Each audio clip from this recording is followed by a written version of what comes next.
बंधुओं, जय सिया राम।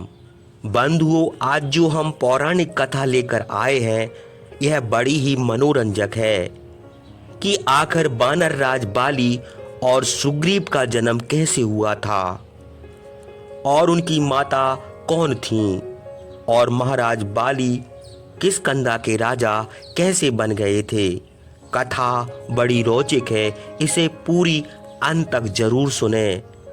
वीडियो को लाइक और चैनल को भी सब्सक्राइब जरूर कर दें। तो चलिए शुरू करते हैं वानर राज बाली और सुग्रीव के जन्म का रोचक प्रसंग। पर्वतों में श्रेष्ठ सुमेरु नाम का एक पर्वत था। वह स्वर्ण के समान चमकता था। उसके मध्य के शिखर पर सब देवता निवास करते थे। उसी शिखर पर 100 योजन में ब्रह्मा की दिव्य सभा थी। ब्रह्मा सदा वहां निवास करते थे। किसी समय वे योगा अभ्यास कर रहे थे। सहसा उनकी आंखों से आंसुओं की बूंदें गिरी। ब्रह्मा ने उनको हाथ में लेकर अपनी देह में लगा लिया। फिर उन्होंने अपना हाथ झटक दिया, जिससे एक बूंद पृथ्वी पर गिर पड़ी। हे रामचंद्र, उसी बूंद से एक वानर पैदा हो गया। ब्रह्मा ने प्रिय वचनों से उसे आश्वासन दिया और उससे कहा, यह देखो, पर्वतों के इस शिखर पर देवता लोग निवास करते हैं। यह बहुत रमणीय स्थान है। कंद मूल फल भी यहाँ बहुत है। तुम यहीं हमारे पास रहो। कुछ दिनों के बाद तुम्हारा कल्याण होगा। ब्रह्मा के यह कहने पर उस वानर ने उनके पैरों पर सिर रखकर प्रणाम किया और हाथ जोड़कर बोला, हे ब्रह्मदेव, आप जो आज्ञा देंगे उसका हम पालन करेंगे। जगत पति ब्रह्मा से यह कहकर वह वानर बड़े हर्ष से फल पुष्पों से शोभित घने वृक्षों के समीप चला गया। वह वृक्षों के फल खाता था और अच्छे अच्छे फल फूल और मधु प्रतिदिन संध्या के समय देवादिदेव ब्रह्मा के चरणों में निवेदन करता था। इसी प्रकार बहुत समय बीत गया। एक दिन वह वानर बहुत प्यासा हुआ और पानी की तलाश में सुमेरु पर्वत के उत्तर शिखर पर चला गया।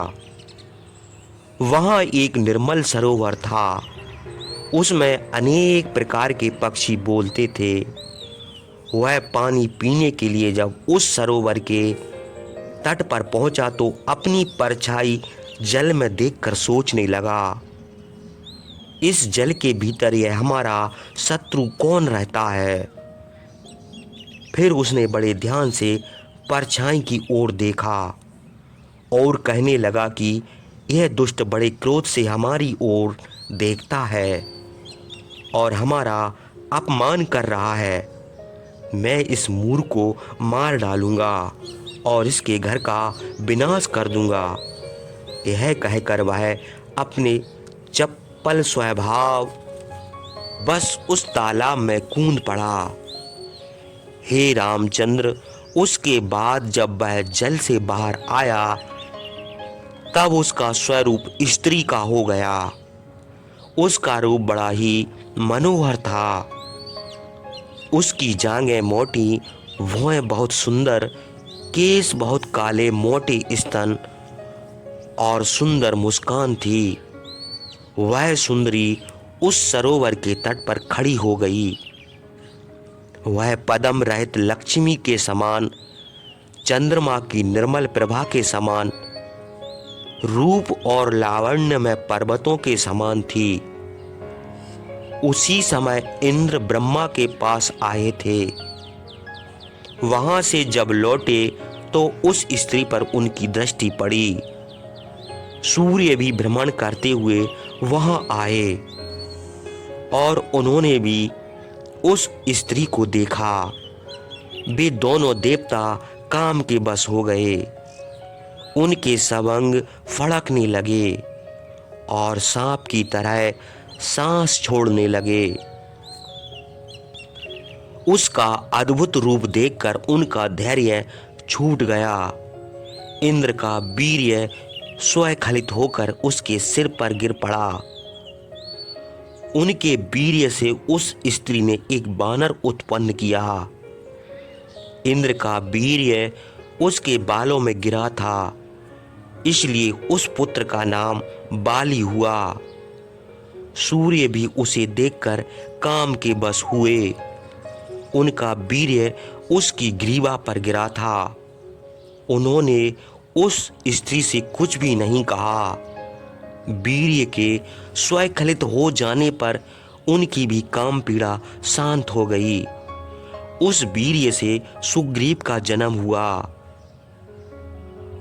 स्त्री की ग्रीवा पर वीर्य गिरने के कारण उसका नाम सुग्रीव पड़ा।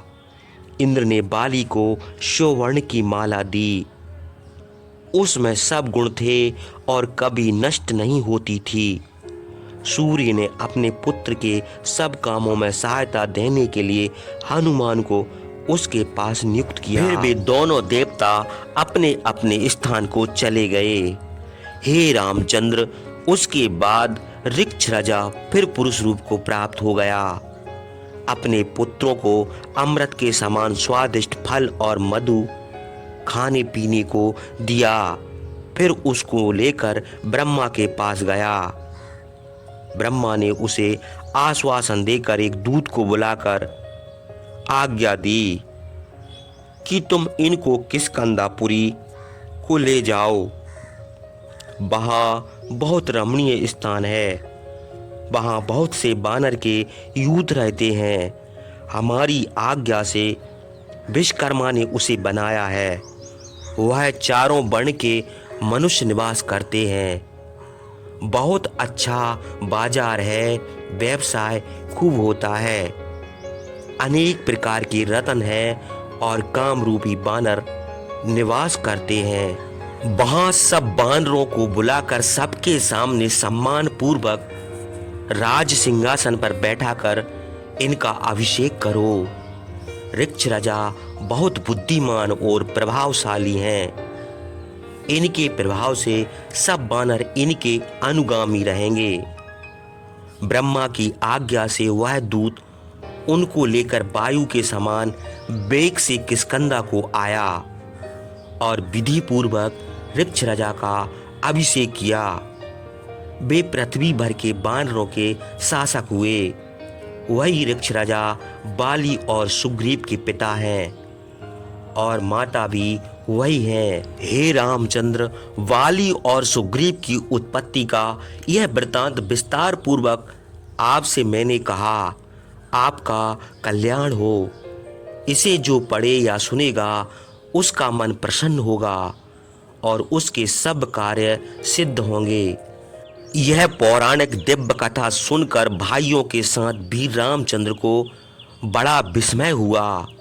रामचंद्र ने अगस्त्य मुनि से कहा, हे महामुनि, आपकी प्रसन्नता से इस मनोरंजक कथा को हमने बड़े आश्चर्य से सुना है। बाली और सुग्रीव इंद्र और सूर्य के पुत्र हैं, तो ऐसे बलवान क्यों ना हो? अगस्त्य ने कहा, यह बहुत पुराना वृतांत है। यह ऐसा ही हुआ था